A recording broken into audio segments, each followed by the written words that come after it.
ഗ്രാമിക ന്യൂസിലേക്ക് സ്വാഗതം. ലോക്സഭാ തെരഞ്ഞെടുപ്പ് പൂർത്തിയായി. രാജ്യം ആകാംക്ഷയോടെ കാത്തിരുന്ന എക്സിറ്റ് പോൾ ഫലങ്ങൾ പുറത്തു വന്നപ്പോൾ അടുത്ത 5 വർഷക്കാലവും രാജ്യം BJP തന്നെ ഭരിക്കുമെന്നാണ് ഒട്ടുമിക്ക പ്രവചനങ്ങളും. ഒപ്പം ചരിത്രത്തിലാദ്യമായി കേരളത്തിൽ നിന്നും ലോക്സഭയിലേക്ക് BJP അക്കൗണ്ട് തുറക്കുമെന്നും സർവേകൾ പറയുന്നു.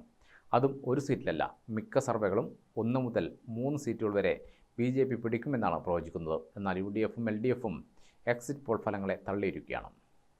വിവിധ എക്സിറ്റ് പോൾ ഫലങ്ങൾ ഇങ്ങനെയാണ്. ടൈംസ് നൗ ETG പറയുന്നത് കേരളത്തിൽ UDF 14 മുതൽ 15 വരെ സീറ്റ് നേടുമെന്നാണ്. LDF 4 സീറ്റും NDA 1 മുതൽ 3 സീറ്റും നേടുമെന്നും പറയുന്നു. India today access my India survey പ്രകാരം BJP 1 മുതൽ 3 വരെയും UDF 17ഉം LDF 1ഉം സീറ്റാണ് പറയുന്നത്. CNN ന്യൂസ് 18 പറയുന്നത് UDF 15 മുതൽ 18 വരെയും LDF 2 മുതൽ 5 വരെയും NDA 1 മുതൽ 3 വരെയുമാണ്. ഇന്ത്യ TV CNS സർവേ അനുസരിച്ച് UDF 13 മുതൽ 15 വരെയും LDF 3 മുതൽ 5 വരെയും NDA 1 മുതൽ 3 വരെയും നേടും. എക്സിറ്റ് പോൾ ഫലം ശരിവയ്ക്കുന്നതായിരിക്കും തെരഞ്ഞെടുപ്പ് ഫലമെന്നും കേരളത്തിൽ BJP അക്കൗണ്ട് തുറക്കുമെന്നും കേന്ദ്രമന്ത്രി V. മുരളീധരൻ മാധ്യമങ്ങളോട് പറഞ്ഞിട്ടുണ്ട്. എന്നാൽ എക്സിറ്റ് പോളുകൾ സംശയാസ്പദമാണെന്നും BJP കേരളത്തിൽ അക്കൗണ്ട് തുറക്കില്ലെന്നും LDF കൺവീനർ EP ജയരാജൻ പ്രതികരിച്ചു. എക്സിറ്റ് പോളുകൾ തയ്യാറാക്കിയവർക്ക് രാഷ്ട്രീയ ലക്ഷ്യമുണ്ടാകുമെന്നും BJPയും മോദിയും പറഞ്ഞതുപോലെയുള്ള ഫലമാണ് പുറത്തുവന്നതെന്നും EP ജയരാജൻ പറഞ്ഞു. KPCC president K. സുധാകരൻ പ്രതികരിച്ചത് കേരളത്തിൽ BJP അക്കൗണ്ട് തുറക്കില്ലെന്നാണ്. BJP കേരളത്തിൽ അക്കൗണ്ട് തുറക്കില്ലെന്ന് UDF കൺവീനർ MM ഹസൻ പറഞ്ഞു. പക്ഷേ